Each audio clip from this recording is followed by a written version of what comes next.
بسم اللہ الرحمن الرحیم۔ السلام علیکم۔ کینسر سے بچنے کا علاج۔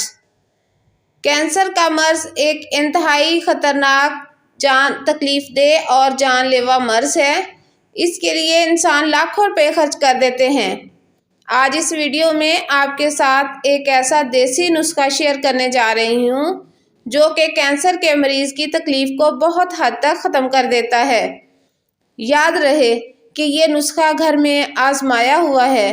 نسخہ کچھ اس طرح سے ہے کہ ایک جڑی بوٹی جس کا نام دھماسا ہے، اسے مقامی زبان میں دھما بھی کہتے ہیں۔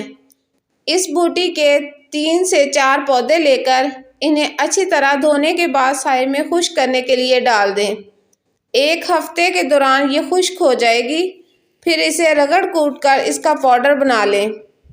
اس پاؤڈر کا 1 چمچ روزانہ مریض کو پانی کے ساتھ دیں۔ انشاءاللہ آپ خود مریض کی تکلیف میں کمی محسوس کریں گے۔